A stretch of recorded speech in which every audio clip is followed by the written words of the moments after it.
के आधार पर मुस्लिमों को किसी भी प्रकार का आरक्षण गैर संवैधानिक है, इसका सवाल ही पैदा नहीं होता है। मुस्लिम महिला आधी आबादी में नहीं आती है। समाजवादी पार्टी सारी टिकटें मुस्लिम महिलाओं को दे दे, हमें कहाँ आपत्ति है? हमें कोई आपत्ति नहीं है। पूरा देश का महिलाओं के लिए बात करना चाहिए। आप मुस्लिम महिलाओं का क्यों बात करते हैं? ये राजनीतिक है, ऐसा मत कीजिए। महिला विधेयक के पक्ष में हम, आप जनगणना क्यों नहीं कराना चाहते? ये बैठिए बता दो। अरे बैठिए भाई, बैठिए बैठिए। पूरे देश का महिलाओं के लिए बात कीजिए।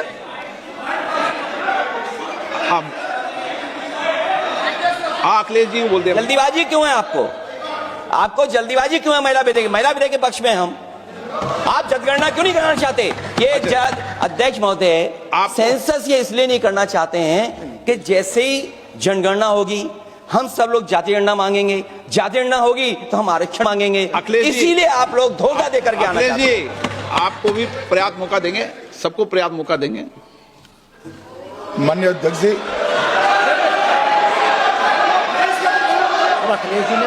अखिलेश जी ने बोला, उसका जवाब दे रहे हो तो हाँ, उसी पे जा रहे हैं, उसी पे बोल रहे हैं। हाँ, माननीय अध्यक्ष जी, सदन की कार्यवाही को पूरा देश देख रहा है। कुछ स्टेटमेंट ऐसे किए गए जो जनता में चिंता पैदा कर सकते हैं। अखिलेश जी ने कहा जनगणना क्यों नहीं हो रही है। मैं पूरे सदन के माध्यम से देश की जनता को बताना चाहता हूं, जनगणना का काम शुरू हो चुका है, जारी। दो, उन्होंने कहा कि हम जाति जनगणना का मांग करेंगे। मान्यवर, मैं आपके माध्यम से सदन को बताना चाहता हूं कि सरकार ने जाति की जनगणना करने का निर्णय ले चुकी है और आप बैठिए बता दो। अरे बैठिए भाई, बैठिए। और जाति के साथ ही ये जनगणना हो रही है। माननीय सदस्य धर्मेंद्र यादव जी कह रहे हैं कि कॉलम नहीं है। उनको मालूम पड़ना चाहिए कि अभी घरों की गिनती हो रही है और घरों की कोई जाति नहीं होती। समाजवादी पार्टी का चले तो घरों की भी जाति तय कर ले। मान्यवर, जब व्यक्तियों की जनगणना होगी, नागरिकों की जनगणना होगी, तब उसमें जाति का कॉलम रखा है। ये मेरा विभाग है। मैं सदन को आश्वस्त करना चाहता हूं कि ये जनगणना जाति जनगणना के साथ ही होने वाली है। तीसरी बात, इन्होंने ये जो आपने समझाया कि नियम 72 की जो खिड़की है वो हमें लेजिस्लेटिव कॉम्पिटेंसी पर और कॉन्स्टिट्यूशनल कॉम्पिटेंसी पर बोलने की ही इजाजत देती है।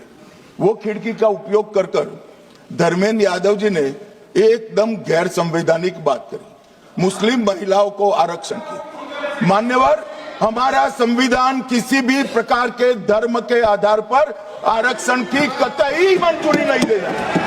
और मैं फिर से संकल्प सरकार का बताता हूं कि धर्म के आधार पर मुस्लिमों को किसी भी प्रकार का आरक्षण गैर संवैधानिक है, इसका सवाल ही पैदा नहीं होता है।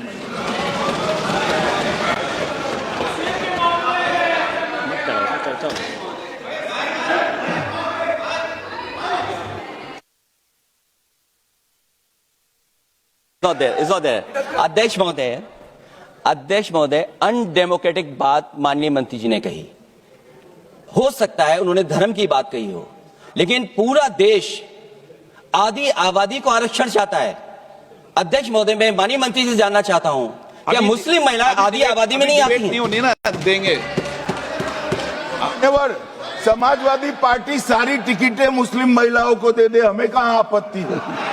हमें कोई आपत्ति नहीं है। चलिए अखिलेश जी, जब पूरी डिबेट सर नहीं सर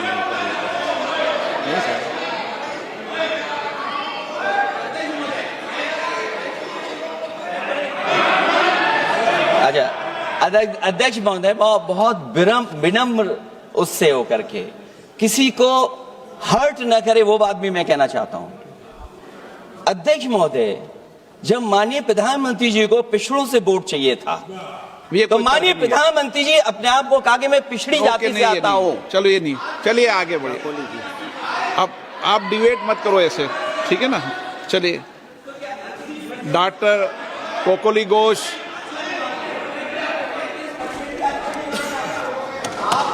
जब आपको डिबेट होगा तो पर्याप्त मौका मिलेगा। आप सारा विषय रखना, डिबेट के समय कोई दिक्कत नहीं है। Honorable Sir, I rise on behalf of All India Trinamool Congress